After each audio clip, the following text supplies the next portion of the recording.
நல்லா பேசுங்க, ரொம்ப நல்லா பேசுங்க.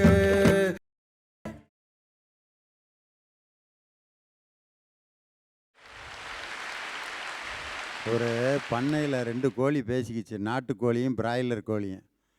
அது நாட்டுக்கோழி பிராய்லரை பார்த்து கேட்டிருக்கு, பிராய்லர் பார்த்துருக்கு, உன்னையே தான் நிறைய விலை கொடுத்து இப்போ வாங்கிக்கிட்டு இருக்காங்க, என்னை யாருமே மதிக்கிறதில்ல, ஆனால் நீ தான் நிறைய வியாபாரம் ஆகிக்கிட்டு இருக்க, என்னன்னு ரெண்டும் பேசிக்கிட்டு இருந்திருக்கு. அப்போ நாட்டுக்கோழி சொல்லியிருக்கு, என்னை ஏன் ரொம்ப அதிகமாக காசு கொடுத்து வாங்குறாங்க தெரியுமா? நான் என்னுடைய இறைய தேடி போய் குப்பையை கிளறி நடந்து ஓடி ஒடியாந்து யார் வீட்லையாவது ஏதாவது தானியம் போடுவாங்க, அதிலேருந்து பொறிச்சு நான் பாட்டுக்கு சாப்பிட்டு அலைஞ்சு திரிஞ்சு என் இறைய தேடுறேன். ஆனால் நீ ஒரு 4 கம்பிக்குள்ளே இருக்க, உனக்கு இறைய கொண்டு வந்து கொடுக்குறாங்க, உன்னை வளர்க்குறதுக்கு ஊசியை போட்டு வளர்க்குறாங்க. ஆனால் எண்ணெயை சாப்பிட்றவனுக்கு கொழுப்பு வர்றதில்ல, உன்னைய சாப்பிட்றவனுக்கு தான் கொழுப்பு அதிகமாக இருக்குது. காரணம், உன்னை 65 நாளில் தான் வளர்த்து முடிச்சிடுறாங்க. அதனால் உன்னைய திங்கிறவனை 65 வயசுக்கு மேலே இருக்க மாட்டேங்கிறான். ஆனால் எண்ணெயை சாப்பிட்றவன் 100 வயசு 80 வயசு 90 வயசு வரைக்கும் இருக்கிறதுக்கு காரணம், நான் என்னுடைய இறையை உழைத்து நான் சாப்பிட்டு கொண்டிருக்கிறேன். நீ உழைக்காமல் கொழுப்பை வளர்த்துக்கிட்டு இருக்க, அதனால் உன் நிலைமை இனிமேல் இப்படித்தான் ஆகும்னு சொல்லி பேசியிருக்கு. அதனால் பிராய்லர் கோழி அந்த சிக்கன் 65 அதைத்தான் நம்ம பிள்ளைகளுக்கு வாங்கி, என் பையன் ரொம்ப பிரியமாக திம்பாங்க அப்படின்னு கொடுத்துவிட்டு இவ்வளோ பெருசாக உட்கார வச்சுருக்கேன் மகனை. பையன் யாருங்க? நம்ம பையன்தாங்க. அப்படியா? எத்தனாவது? எங்கே காலேஜில் படிக்கிறார்? காலேஜா? 6th படிக்கிறாங்க அப்படின்னு. அவன் எதில் உட்காந்துருக்கானே தெரியல. சேரு அவனை மறைச்சி, சேரை அவன் மறைச்சி உட்காந்துருக்கான். 6வது படிக்கிறவன் கிட்டத்தட்ட MA படிக்கிறவர் மாதிரி இவ்வளோ பெருசு இருக்கான். என்னடான்னு கேட்டால், ஒரு நாளைக்கு 1 கிலோ கோழி தின்றுருக்கான். எது மகன் பிரியப்பட்டு சாப்பிட்றான்ட்டு வாங்கி கொடுத்து இப்படி வளர்த்து வச்சுருக்காங்க. அதனால் விதைகள் மட்டும் இல்லை, கோழியில் கூட இன்றைக்கி எம்புட்டு அக்கிரமம் நடந்துக்கிட்டு இருக்குது தெரியுமா? அடே அப்பா! தலைப்பு அருமையான தலைப்பு.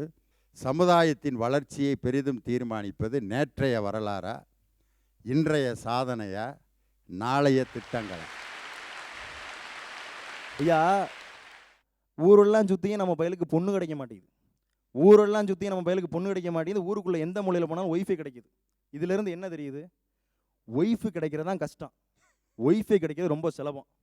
இதனால தான் என்னமோ தெரியல, நம்மளுடைய Google CEO Sundar Pichai balloon மூலமாக இந்தியாவையே இணைக்க போகிறார். இதிலிருந்து என்ன? கூகுள் CEO தாம் படைச்ச சாதனையால தாய்நாட்டுக்கு சேவை செய்யணும்னு நினைக்கிறாரு பாருங்க. இதில் தாங்க இருக்கு எங்களுடைய சமுதாயத்தினுடைய வளர்ச்சி. இப்போலாம் லவ் மேரேஜ் ரொம்ப அதிகமாகிருச்சியா. நான் பார்க்குற ஒரு 10 கல்யாணத்தில் 8 கல்யாணம் லவ்ஸாக தான் இருக்குது. மகனுக்கு 28 வயசில் கல்யாணம் பண்ணணும்னு ஒரு அப்பா கனவு கண்டுக்கிட்டு இருந்தார். 26லேயே முடிச்சிட்டேன். போய் கேட்டேன், என்னையா சீக்கிரமே முடிச்சிட்டேன் மகனுக்கு?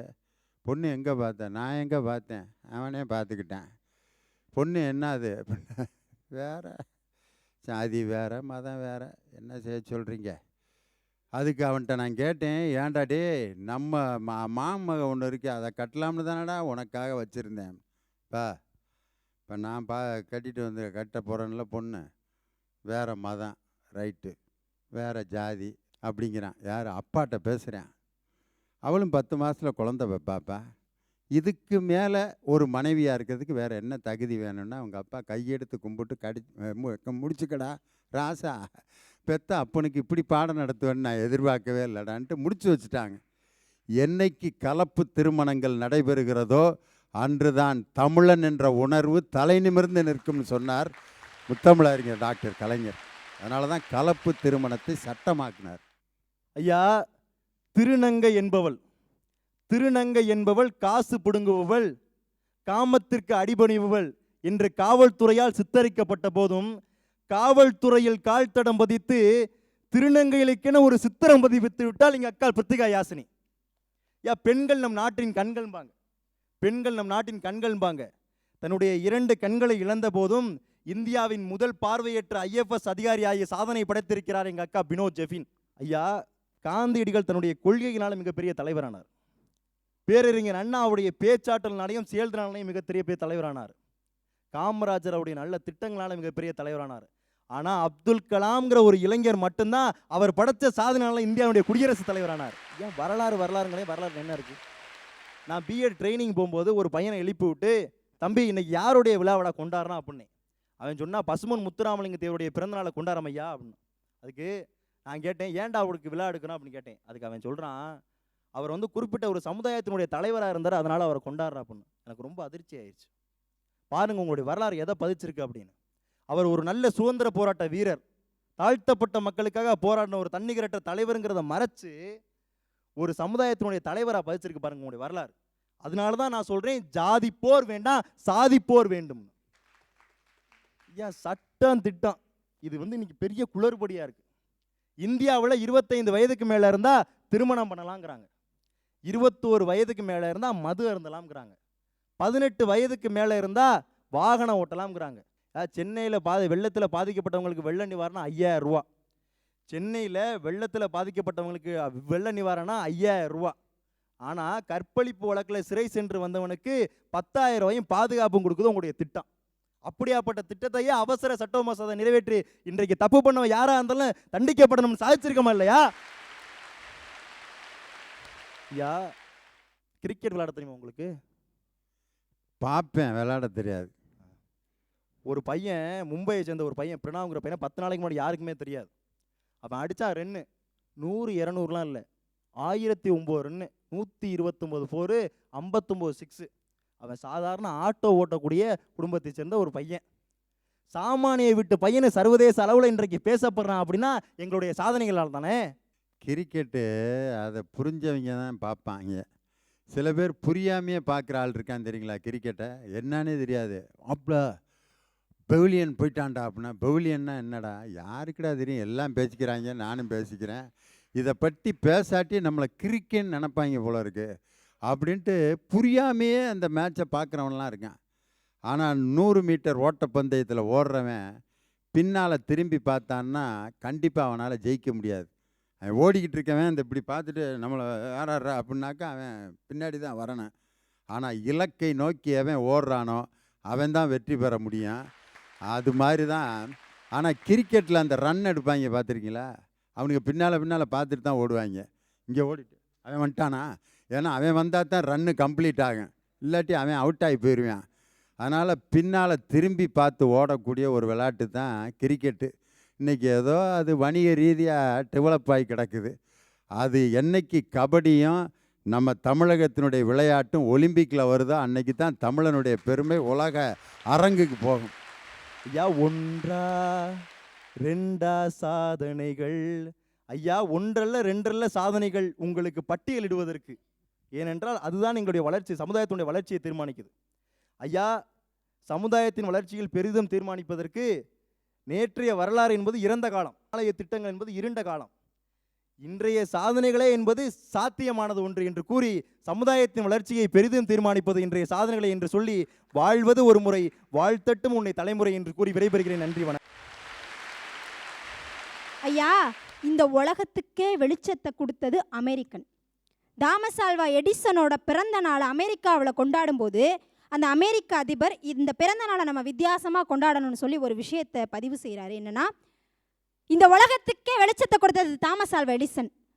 அவரோட பிறந்த நாளோட முதல் நொடி வர்ற வரைக்கும் இந்த அமெரிக்காவே இருட்டில் இருக்கட்டும். ஆனால் அங்கே ஒரு சிலை இருக்குது பார்த்தீங்களா? அங்கே ஒரு சிலை இருக்கிறது, அதில் விவேகானந்தர் இருக்கிறார், விவேகானந்தர் சிலையாக இருக்கிறார். அந்த சிலைக்கு மட்டும் ஒரு மெழுகுவத்தியை கொளுத்தி வைங்க அப்படின்னு அந்த அதிபர் சொல்கிறாரு. அதுக்கு அங்கே இருந்த எல்லாருமே கேட்குறாங்க, இந்த ஒட்டுமொத்த அமெரிக்காவுமே இருட்டில் இருக்கும்போது அங்கே இருக்கிற அந்த ஒரு சிலைக்கு மட்டும் ஏன் சார் வெளிச்சம்னு கேட்குறாங்க. அதுக்கு அந்த அதிபர் சொன்ன பதில், இந்த உலகத்துக்கே வெளிச்சத்தை கொடுத்தது வேணும்னா அமெரிக்கனாக இருக்கணும், ஆனால் இந்த அமெரிக்கனுக்கே ஞானத்தை கொடுத்தது ஒரு இந்தியன்டான்னு சொன்னா, என் இந்தியனுடைய வரலாறு அமெரிக்காவிலே நின்றுச்சு சார். ஐயா, நேற்றைய வரலாறு நம்ம யாராலையுமே மறக்கவும் முடியாது, மாற்றவும் முடியாது, மறுக்கவும் முடியாது. இன்றைக்கு இருக்கக்கூடிய உங்களுடைய சாதனைகள் எல்லாம் மங்கி போகலாம், மாறி போகலாம், நாளைக்கு உங்களுடைய திட்டங்கள் எல்லாம் மறைந்து போகலாம். ஆனால் நேற்றைய வரலாறு என்பது மெய்ஞானம், அதை யாராலுமே மாற்ற முடியாது, மறுக்க முடியாது. உங்களுடைய இன்றைய சாதனைகளும் நாளைய திட்டங்களும் எங்களுடைய நேற்றைய வரலாறுகளைக் கண்டு வணங்கி நிற்கிறது. எங்களுடைய நேற்றைய வரலாறுகளை கண்டு வணங்கி நிற்கிறது. அப்படி ஒட்டுமொத்தமாக நம்ம பார்க்க போனோம் அப்படின்னா, உங்களுக்கு ஒவ்வொரு அடியையும் எடுத்து வைக்க கற்றுத்தந்தது எங்களுடைய நேற்றைய வரலாறு. நேற்றைய வரலாற்று தலைவர்கள் நடந்து போன பாதையை நீங்கள் பாதுகாக்காவிட்டாலும் பரவாயில்லை, அதை தயவு செய்து மூடிவிட வேண்டாம், மண்ணை போட்டு மூடிவிட வேண்டாம் என்று கூறி வாய்ப்பளித்த அனைவருக்கும் நன்றி பாராட்டி, நேற்றைய வரலாறுகள் மட்டும்தான் நம்மை வளர்ச்சி பாதைக்கு கொண்டு செல்லும் என்று மீண்டும் மீண்டும் கூறி விடைபெறுகிறேன். நன்றி, வணக்கம். வள்ளுவர் சொல்லுவார் அழகா, உருவசியும் ஓவா பிணியும் செருபகையும் சேராது ஏழ்வது நாடுன்னு சொல்றார். இன்னைக்கு வறுமை யார்கிட்ட இருக்கு? இன்னைக்கு வறுமை யார்கிட்ட இருக்கு? இன்னைக்கு வறுமை ஏழைகிட்ட இருக்கு. இன்னைக்கு நாட்டில் யார் ஏழையா இருக்கா?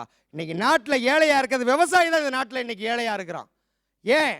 அவன் தான் தலையிலே மண்ணவாரி இறைச்சிக்கிட்டது போல 4 லட்சம் விதை ரகங்கள் நம்மள்கிட்ட இருந்தது. ஆனா இன்னைக்கு வெறும் 130 வச்சுக்கிட்டு நம்ம பிற நாட்டில் கையேந்திட்டு இருக்கோம்னா, அவன் தான் அவன் தலையில மண்ணவாரி அரைச்சிக்கிட்டான்.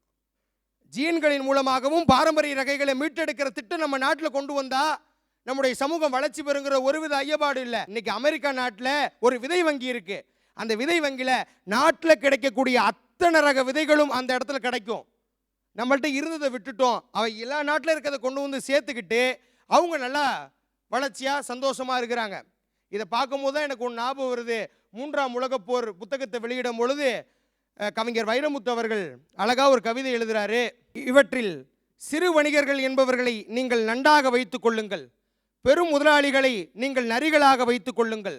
இன்று வளர்ந்த நாடுகள் வளரும் நாடுகளுக்கு இடையே தங்களுடைய நயவஞ்சக வாளை நைசாக விட பார்க்கிறது.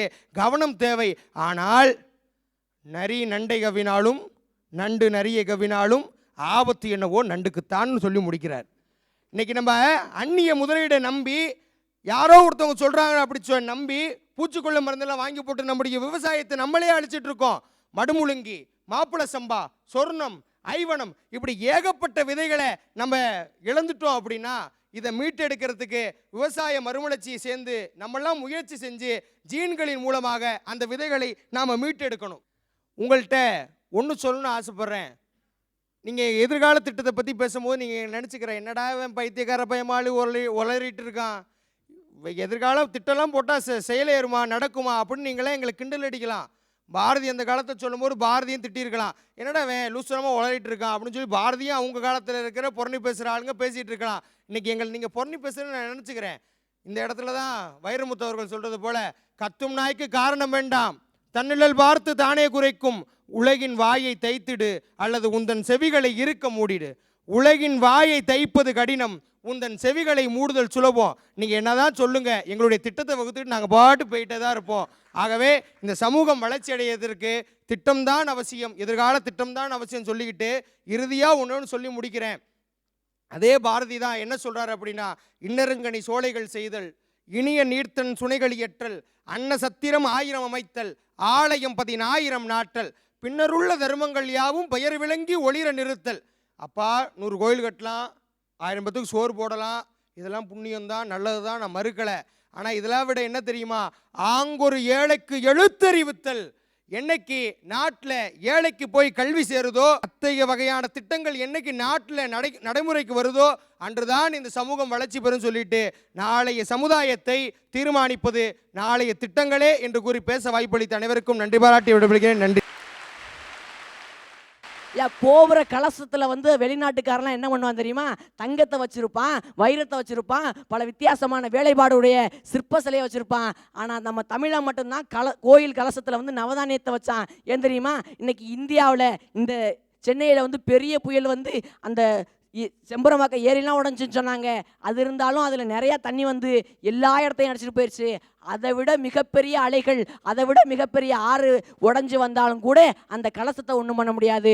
ஒரு மனுஷனுக்கு தங்கத்தால் தன்னுடைய உயிருக்கு பிரோஜனம் இல்லை, வைரத்தால் பிரோஜனம் இல்லை. ஆனால் அந்த கலசத்தில் இருக்கக்கூடிய நவதானியத்தால் பிரோஜனம்னு என்னைக்கோ எழுதி வச்சுட்டு செத்து போயிருக்கானா, அதுதான் சார் எங்களுடைய நேற்றைய வரலாறு. ஐயா, ஒரு விஷயம் எல்லாருக்கும் தெரியும், என்னன்னா பழங்காலத்தில் மன்னர்களுக்கு கொடுத்து பழக்கம், புலவர்களுக்கு வாங்கி பழக்கம். ஆனால் அண்ணா பாரதிதாசனுக்கு ஒரு பரிசு கொடுக்கணும்னு ஆசைப்படுறாங்க. அப்போ அண்ணா சொல்கிறாரு என்ன தெரியுமா, பாரதிதாசன் அவர்களே, நீங்கள் வந்து நிறையா படிச்சிருக்கீங்க, மன்னர்கள்லாம் நிறையா படித்த தமிழ் ஆய்வாளர்களுக்கு வந்து கொடுக்குறாங்க, அவங்க கையேந்தி வாங்குறாங்க. ஆனால் ஒருபோதும் தமிழ் கற்றவர்கள் கையேந்தக்கூடாது, நான் கையில் பொற்கிளியை வச்சுருக்கேன், அந்த பொற்கிளியை நீங்கள் எடுத்துகிட்டு போங்க அப்படின்னு சொல்லி ஒரு வரலாற்றை இன்னைக்கு சொல்லியிருக்காங்கன்னா அதுதான் சார் நேற்றைய வரலாறு. இன்னைக்கு சாதனைன்னு சொல்லிட்டு இருக்கவங்களுக்கு மத்தியில் சொல்கிறேன், நேற்றைய வரலாறுங்கிறது பேஸ்மெண்ட் மாதிரி, பேஸ்மெண்ட் இல்லாமல் பில்டிங் நிற்குமா ஐயா? ஒன்றே ஒன்று நான் சொல்லிக்கிறேன், கடல் தின்னது போக, நெருப்பு தின்னது போக, கரையான்கள் தின்னது போக, தமிழகத்தில் ஏதோ மிச்சம் இருக்குன்னு தெருவெல்லாம் அலைஞ்சு ஓலைச்சுவடையில் சேரச்சு இன்னைக்கு தமிழ் மொழியை செம்மொழியாக மாற்றி கொடுத்த ஊவே சாமிநாதர் ஐயருக்கு வாழ்ந்து கொண்டு இருக்கிற இந்த தேசத்தில் நான் வாழ்ந்து இருக்கிறதுனால சொல்கிறேன். இன்னைக்கு நான் சொல்ல வேண்டிய அவலம் இல்லைங்க, ஒரு கவிஞர் அழகா சொல்லுவார், என்ன தெரியுமா, தமிழா நீ பேசுவது தமிழா, தமிழா நீ பேசுவது தமிழா, அன்னை தமிழ்வாயால் அன்னையை மம்மி என்கிறாய், அருமை குழந்தையை பேபி என்கிறாய், என்னடா தந்தையை டேடி என்கிறாய், என்னுயிர் தமிழினை கொன்று தொலைக்கிறாய் தமிழா, நீ பேசுவது தமிழா, கொண்ட நண்பனை ஃப்ரெண்ட் என்பதா, குலதமிழ்மொழியை ஆங்கிலம் தின்பதா, கண்டவனை எல்லாம் சார் என்பதா, கண்முன்னே தமிழ்மொழி சாவது நல்லதா தமிழா, நீ பேசுவது தமிழா, உறவை லவ் என்றாய் உதவாத சேர்க்கை, ஒய்ஃப் என்றாய் மனைவியை பார் உந்தன் போக்கை, இரவை நைட் என்றாய் விடியாது வாழ்க்கை, இனிப்பை ஸ்வீட் என்றாய் அறுத்தறி உன் நாக்கைன்னு ஒரு தமிழன் தமிழை பார்த்து சொல்கிறானா, இன்னைக்கு எங்கே சார் போயிடுச்சு உங்களுடைய சாதனை? ஐயா, நேற்றைய வரலாறுன்னு சொல்லிடுறதுக்கு நான் ஒன்றும் வாய்ப்பேச்ச சொல்லலை, சொல்கிறேன் பாருங்க. காமராஜரை பற்றி எத்தனையோ பேர் சொன்னாங்க, அப்படியே ஒரு செயலை சொல்கிறேன். என்னன்னா, இன்னைக்கு கோயம்புத்தூர்காரன்ட்ட போய் கேட்டால் ஒவ்வொருத்தனும் சொல்லுவான், நான் சிறுவாடு தண்ணி குடிச்சு வளர்ந்தவன் அப்படின்னு சொல்லிட்டு. அந்த பெருமைக்கெல்லாம் காரணம் யாருன்னா காமராஜர். ஏன்னா ஒரு நாள் எல்லா இன்ஜினியர்களையும் கூட்டிகிட்டு அப்படியே ஒரு டூர் மாதிரி வந்து ஒரு மலை மேலே போகிறாங்க. போகும்போது எங்கே போகிறேன் எதுக்கு போகிறேன்னு யாருக்குமே தெரியல. ஐயா காமராஜரை கூப்பிட்டுருக்காரு, நாங்கள்லாம் வாரோன்னு சொல்லி எல்லாருமே பேசிக்கிறாங்க. அப்போ பேசிகிட்டு இருக்க போது ஒரு இன்ஜினியர், தலைமை இன்ஜினியர் போய் காமராஜர்கிட்ட கேட்குறாங்க, ஐயா எதுக்காக இந்த இடத்துக்கு வந்திருக்கோன்னு சொல்லவுடனே, அந்த கீழே இருக்க தண்ணியை வந்து இந்த ஊர் மக்களுக்கு மேலே கொண்டு வரணும்னு சொல்கிறாங்க, அதுதான் சிறுவாடி தண்ணி. அப்போ அந்த இன்ஜினியர் சொல்கிறாரு, யோசிச்சுட்டு, ஐயா அது ரொம்ப கீழே இருக்குது, கீழே உள்ளதை மேலே கொண்டு வரங்கிறது சாத்தியப்படாது, மேலே உள்ளதை வேணால் ஈஸியாக கீழே கொண்டு வந்துடலாமையா அப்படின்னு சொல்லிட்டு, மேலே உள்ளதை கீழே கொண்டு வர்றதுக்கு எனக்கு தெரியும்டா, கீழே உள்ளதை மேலே கொண்டு வரதுக்கு தானே இன்ஜினியர்னு நீ படிச்சிருக்கேன்னு கேட்டார்ல. ஐயா, வரலாற்றிலே ஒரே ஒரு கல்லணையை கட்டி வரலாற்றில் வாழ்பவன் கரிகால சோழன் சொன்னா 9 அணைகளை கட்டி வாழக்கூடிய ஒட்டுமொத்த தமிழர்களின் மனசுல வாழ்றவர் யா கலைஞர். ஐயா, இன்னைக்கு வந்து விவசாயத்தை பற்றி எத்தனையோ பேர் பேசுனாங்க. நான் ஒன்று சொல்கிறேன், விவசாயியின் மகனாக சொல்கிறேன், செயற்கை உரம் பயன்படுத்தாமல் யாரானு இன்னைக்கு விவசாயம் சொல்கிறேன்னா, இன்னைக்கு சாதனைன்னு சொல்கிறீங்க. ஒன்றே ஒன்று நான் கேட்குறேன், அமெரிக்காவிலேருந்து லட்சக்கணக்கான டன்கள் செயற்கை உரங்கள் இந்திய தேசத்திற்கு இறக்குமதி செய்யப்படுது. ஆனால் 1 டன் நெல் கூட செயற்கை உரத்தில் வந்து தயாரிக்கப்பட்டிருந்தால் அது ஏற்றுமதி செய்யப்படுவது கிடையாது. அதாவது இயற்கை உரத்தில் எந்தெந்த விதைகள் வந்து செய்யப்பட்டிருக்கோ அதைத்தான் வந்து ஏற்றுமதி பண்ணுறான். அப்போ இன்றைய சாதனைன்னு சொல்லிட்டு இருக்கவங்க எவ்வளவு முட்டாள்களாக இருக்காங்கன்னு பார்க்க வேண்டாமா? கடல் நீர் என்னடா உப்பாக இருக்கிறது தம்பி, அது தமிழர்களின் கண்ணீர்னு சொன்னவர் அண்ணா. இன்னைக்கு நான் கேட்குறேன், இவ்வளோ எடுத்துக்காட்டுகள் சொன்னேன், இனிமேல் சொல்ல போகிற எடுத்துக்காட்டை நினைக்கும் போது எனக்கு ரொம்ப பெருமையாக இருக்குது. ஏன் தெரியுமா? பாரியை பற்றி பேசுனாங்க அக்கா. அந்த பாரி ஆண்ட அந்த பரம்பு மலை, அந்த பிரான்மலைக்கு பக்கத்தில் இருக்க புதுக்கோட்டையிலேருந்து ஒரு செய்தியை சொல்கிறேன். ஒரு சின்ன பையன் இருக்கானே, அந்த சின்ன பையன் வந்து விறுவிறுன்னு போயிட்டு தன்னுடைய ஸ்கூல் ஸ்டூடெண்ட்ஸ் எல்லாம் போயிட்டு இருக்கும்போது ஒரு மாங்காய் தோப்பு இருக்குது, அதில் போய் மாங்காய் எடுத்துகிட்டு போய் அவங்க அம்மாட்ட, அம்மா இந்தாங்க மாங்கான்னு கொடுக்குறான். அந்த அம்மா வாங்கிட்டு ஏதுப்பா மாங்கான்னு கேட்குறாங்க. அதுக்கு அந்த பையன் சொல்கிறான், எல்லாரும் அந்த மாங்காய் தோப்புலேருந்து எடுத்தாங்கம்மா, பண்ணையார் தோப்புலேருந்து, நானும் போய் எடுத்துகிட்டு வந்தேன் அப்படின்னு சொல்லிட்டு. அதுக்கு அம்மா சொல்கிறாங்க, தம்பி அவங்களாவே வந்து கொடுத்தாலும் மற்றவங்களுடைய பொருள் உனக்கு வேண்டாம்டான்னு சொல்லிட்டு போய் கொடுத்துட்டு வந்துருன்னு சொல்லிட்டு விறுவிறுன்னு அந்த மாங்காய் எடுத்துகிட்டு ஓடுறான். அங்கே ஒரு அந்த வாட்ச்மேன் வந்து அந்த பையன்கிட்ட கேட்குறாங்க, ஏண்டா தம்பி நீ வச்சுட்டு போ, எத்தனையோ பேர் எடுக்கிறாங்க, நீ தானே எடுத்துருக்கா, பரவாயில்ல எடுத்துகிட்டு போன்னு சொல்லிட்டு. அதுக்கு அந்த பையன் சொல்கிறான், இல்லைங்க எங்கள் அம்மா நீங்களா விரும்பி கொடுத்தாலும் அதை வாங்கக்கூடாதுன்ற ஒரு பண்டை கற்றுக் கொடுக்குறாங்க, அந்த வரலாறு எனக்கு முக்கியம்னு சொல்லி இன்னைக்கு இந்த தமிழ்நாட்டில் சகாயம் ஐஏஎஸ்ஸாக வந்திருக்காருன்னா அதுதான் சார் வரலாறு. இன்னொன்று சொல்கிறேன், என்னன்னா முத்துலட்சுமி ரெட்டி அம்மையாரை பற்றி கேள்விப்பட்டிருப்போம், முதல் டாக்டர். அவர்கள் பிறந்ததும் எங்களுடைய புதுக்கோட்டை மண்ணுங்கிறத மீண்டுமா இந்த மேடையில் பதிவு செய்கிறேன். என்னன்னு சொன்னால், அவங்க வந்து தேவதாசி முறையை ஒழிப்பதற்காக எத்தனையோ முறை போராடினாங்க. அப்படியெல்லாம் போராடி நாடாளுமன்றத்தில் ஒரு போராட்டம் வருது. என்ன தெரியுமா? தேவதாசி முறையை உழைக்கணும்னு சொல்லி போராடி இருக்கும்போது அங்கே ஒருத்தர் கேட்குறாங்க, தேவதாசி முறை அப்படிங்கிறது வந்து ஒரு கொடுமையான விஷயம் கிடையாது, அது வந்து தெய்வத்திற்கு செய்யக்கூடிய தொண்டு, அதனால் புண்ணியம் நிறையா கிடைக்கும்னு. அப்போ அந்த முத்துலட்சுமி அம்மையார் என்ன தெரியுமா சொன்னாங்க? ஐயா, இது முடிக்க எங்கள் குல பெண்கள் வந்து நிறையா தொண்டு செஞ்சுட்டாங்க, அது மூலமாக நிறையா புண்ணியம் வாங்கிட்டாங்க. அப்படி புண்ணியம் வாங்கினது எங்களுக்கே இருந்தால் எப்படி? அதனால் இன்னையிலேருந்து உங்களுடைய குலப்பெண்களும் வரட்டும்னு சொல்லிட்டு சொன்னால் அவங்க வழியிலே போய் அவங்களை திருத்தி இன்னைக்கு இந்த தமிழ்நாட்டிலே தேவதாசி முறையை ஒழித்து காட்டிய ஒரு மிகப்பெரிய சாகாத வரமாக அவர்கள் இருக்கிறார்கள்னு சொன்னால் அதுதான் சார் எங்களுடைய நேற்றைய வரலாறு.